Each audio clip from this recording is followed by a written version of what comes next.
వచ్చేసరికి అంటే నా తమ్ముడు కాబట్టి నేను వచ్చా. వేరే వాళ్ళైతే నేను ఎందుకు వస్తా? వేరే వాళ్ళ ఇళ్ళకి వచ్చిన ఎవరి ఇళ్ళకి ఎవరితో మాట్లాడినా నువ్వు అట్లా వస్తాను అని ఇక్కడ అందరు భయపడతాను కదా, పిల్లలందరూ చూడలే కదా ఎప్పుడు అట్లా. నేను రోడ్డు మీద అట్లా తిరగలే కదమ్మా. రోడ్డు మీద ఎప్పుడైనా తిరిగినా మీరు చూసిల్లు, ఎవరితోనన్నా మాట్లాడినా రోడ్డు మీద తిరిగినా. జస్ట్ తెలుసా వాళ్ళ కోసం కారు దిగి వాళ్ళ ఇంట్లోకి పోయినా నాకు తెలుసు మరి వాళ్ళ కోసం వాళ్ళ సిద్ధాంతం నీకు తెలుసా? వాళ్ళ నైతిక విధానం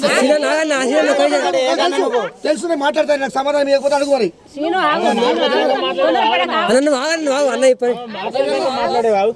ఏం సార్ ఏం మాట్లాడాలి నాకు అర్థం కాదు. మాకేమైనా అవుతుందా? ఆయన గ్యారంటీ సంతకం తీసుకుంటాం. ఆయన పేపర్ రాసిస్తాడు, నేను రాసిస్తా. అది అది కావాలి నాకు. ఈ బస్తీ కోసం నాకు కావాలి.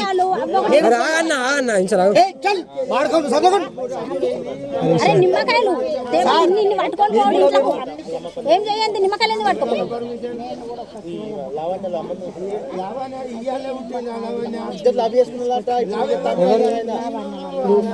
తమ్ముడాట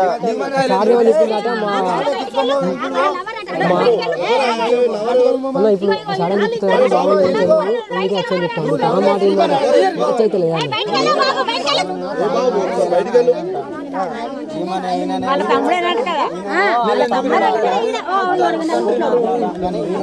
కొద్దిగా దిష్టి తీ అంటే దిష్టి తీసుకున్నాను. దిష్టి తీయద్దా? ఇప్పుడు ఆడబిడ్డవు నువ్వు ఉన్నావు, నీ ఇంటికి నేను వచ్చినప్పుడు నేను దిష్టి తీయాలో మరి ఇంకా నేను పడేసి ఇవి అదే నిమ్మకాయలు ఇప్పుడు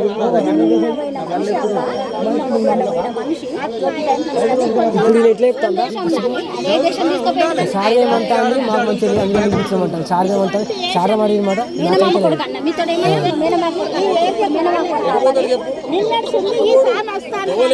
అని డౌట్ మాకు అంతే. నేను డౌట్ క్లియర్ చేస్తున్నా కదా. నువ్వు అమ్మా ఎందుకు మీరు కస్టడీ సార్ నాకు అర్థమైతలేదు. వీళ్ళ సేఫ్ చేస్తారా? వీళ్ళ పంపిస్తారా? వీళ్ళని పంపిస్తారా సార్ మీరు?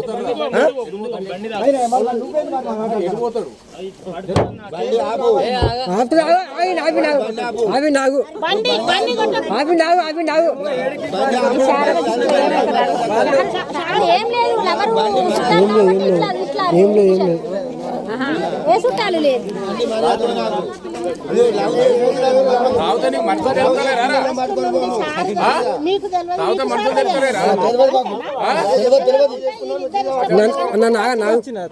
అన్నని కావాలి.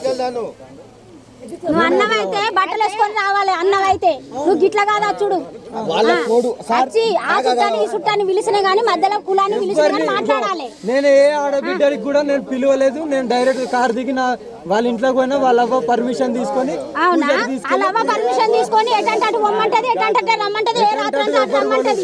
వాళ్ళ అవ్వ బోకర్ రావు. మరి వాడల నడవదు అట్లా. అవి వాడలు అట్లా నడవది. బోకర్తనాలు నడవాయి. ఇక్కడ ఎవరు బోకర్తనం అది బోకర్తనమే అంటారు. దీని బోకరన్ను బోకరని కాకపోతే మంచోడు లెక్కున్నావా? ఇట్లా నిశ్శబ్దంగా తీసుకోపోడు, నిశ్శబ్దంగా తీసుకొచ్చాడు. నిశ్శబ్దంగా ఎవరు పోలే. పొద్దున్నే వచ్చా. ఏ కులాన్ని అడిగి తీసుకుపోయినావు? ఏ కులాన్ని అడిగి తీసుకుపోయినావు? ఎవరిని అడిగి తీసుకుపోయినావు? నువ్వు తల్లి పంపిస్తున్నా. ఏ వాడేం చేస్తాడు? గాడి నన్నేం చేస్తాడు? దయచేసి ఏమనుకోకు.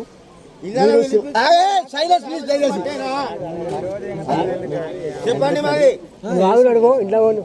ఎందుకంటే మీకున్న మీ భక్తి, మీ స్వామి స్మరణలో మీకు ఈ డ్రెస్ కూడా కాదు. మీరు ఎక్కడైనా మీకు సరే. ఇప్పుడు మీరు అట్లా అన్నారు కదా, మీరు అందరూ బట్టలు ఇవ్వన్నారు కదా. నేను చెప్తున్నా కదా, నన్ను దిగిన తర్వాత నాకు లింగం కూడా లేదు. నేను అదే శివుడి గురించి అర్పణ చేసిన. నా గురించి మీకు అదంతా అవసరం. నేను నా తమ్ముడు గురించి వచ్చిన ఆ తల్లి పర్మిషన్ తీసుకున్నా, నేను పూజకి తెప్పించుకున్నా, మళ్ళీ దించాను. దీనికి మించి నువ్వు మళ్ళీ రావద్దు. ఎవరు మాత్రం నువ్వు దిగు. నువ్వు మళ్ళీ రావద్దు. నువ్వు పట్టుకొని పో.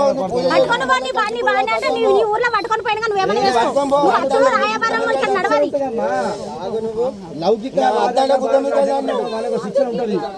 నాకు తెలుసా అంటే ఇక్కడ గాజులు పెట్టుకొని పెట్టుకున్నా తండ్రి. నాకున్నాయి అంటున్నా నేను. నీకున్నా బడిగా నచ్చినావు లంచోడుగా రాగో ఉండే బడిగా నచ్చినావు స్వామి బయట ఒకసారి బయటిది